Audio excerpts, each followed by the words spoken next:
జనవరి 12న ప్రపంచవ్యాప్తంగా విడుదలవుతున్న సినిమా హనుమాన్. అయితే ఈ మూవీకి ఒక్కరోజు ముందే ప్రీమియర్స్లో స్టార్ట్ అయిపోయింది. ఆల్మోస్ట్ 400 షోస్తో స్టార్ట్ అయిన ఈ హనుమాన్ రివ్యూ వచ్చేసింది. డైరెక్టర్ ప్రశాంత్ వర్మ ఒక సాలిడ్ ఎంటర్టైనర్తో చక్కగా తెరకెక్కించాడు. ఎంతో ప్రతిష్టాత్మకంగా రూపొందిన ఈ హనుమాన్ మూవీలో ఎమోషన్స్, డ్రామా, విఎఫ్ఎక్స్, పురాణాల గురించి సమాచారాన్ని కూడా చాలా కలిపి నింపేశాడు. అండ్ క్లైమాక్స్లో కొన్ని సీన్స్ చూస్తుంటే ఒళ్ళు జలధరిస్తుంది. ఊహించని ఫినిషింగ్తో అదరగొట్టాడు. ఖచ్చితంగా చూడాల్సిన సినిమా.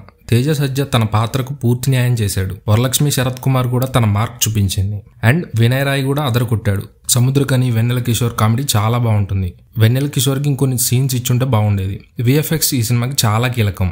అయితే స్టోరీని ఎక్కడా కూడా డామినేట్ చేయకుండా విఎఫ్ఎక్స్ ని చాలా బాగా యూజ్ చేశారు. అయితే నెగిటివ్ ఒకటి ఏంటంటే రన్ టైం ఇంకాస్త తగ్గించుంటే బాగుండేది. ఫస్ట్ హాఫ్ కాస్త లాగ్ చేసినట్టు ఉంటుందంటూ రాసుకొచ్చాడు తరుణ్ ఆదర్శ్ పాజిటివ్ రివ్యూ ఇస్తే ఆ సినిమా నిజంగానే బాగున్నట్టే. చాలా మంది బాలీవుడ్ లో తరుణ్ ఆదర్శ్ రివ్యూ చూశాకే థియేటర్కి వెళ్తారు.